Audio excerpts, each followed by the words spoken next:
warahmatullahi wabarakatuh. Perkenalkan, nama saya Eka Putri Hikmawati dengan NIM FT0622034. Di sini saya akan menjelaskan tentang edukasi fisioterapi pada anak dengan gangguan hidrosipalus dan mikrosipalus untuk memenuhi tugas UAS Fisioterapi Komprehensif Pediatri. Sebelum masuk ke edukasi fisioterapi pada anak dengan gangguan hidrosipalus dan mikrosipalus, alangkah baiknya kita mengetahui apa itu hidrosipalus dan mikrosifalis. Hidrosipalus adalah kondisi di mana kepala bayi ukurannya jauh lebih besar dari normal. Hal ini diakibatkan oleh kelebihan cairan cerebrospinal pada sistem saraf pusat. Nah, kalau mikrosipalus sendiri itu apa sih? Mikrosifalis sendiri adalah di mana kondisi kepala bayi ukurannya jauh lebih kecil daripada normal. Hal ini disebabkan oleh perkembangan otak pada bayi yang tidak normal ketika dalam masa kandungan atau sesudah melahirkan. Nah, ada beberapa faktor risiko yang dapat menyebabkan anak mengalami hidrosipalus dan mikrosipalus. Pada anak hidrosipalus, faktor risikonya yang pertama ada perkembangan abnormal pada sistem saraf pusat, yang kedua ada infeksi selama kehamilan, yang ketiga ada pendarahan di dalam ventrikel yang menyebabkan bayi lahir secara prematur. Nah, faktor risiko pada bayi mikrosipalus yang pertama ada infeksi selama kehamilan, yang kedua ada ibu hamil dan janin yang kekurangan nutrisi, yang ketiga ada cacat bawaan lahir, yang keempat ada kelainan struktur pada tengkorak bayi. Kemudian ada gejala klinis pada anak hidrosipalus dan mikrosifalis. Pada anak hidrosipalus memiliki ukuran lingkar kepala bayi yang jauh lebih besar daripada normal, kemudian mata melihat ke arah bawah, dan titik lunak pada permukaan tengkorak menonjol. Kemudian gejala klinis pada anak mikrosifalis yang pertama ada ukuran kepala bayi yang jauh lebih kecil daripada normal, kemudian yang kedua ada gangguan penglihatan dan pendengaran, dan yang ketiga kejang.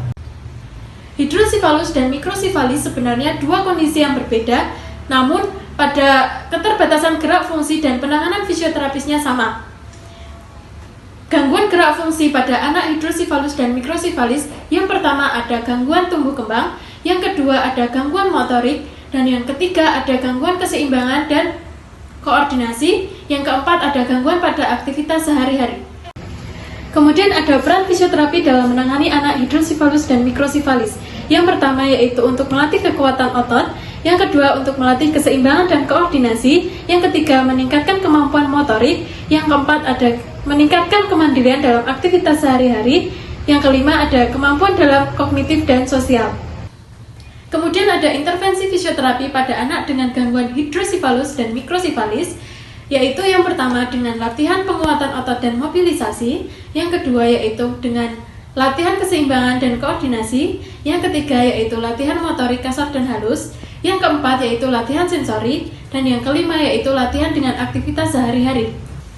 Edukasi yang diberikan kepada orang tua dan keluarga dengan anak gangguan hidrosipalus dan mikrosifalis yang pertama yaitu pengenalan kasus.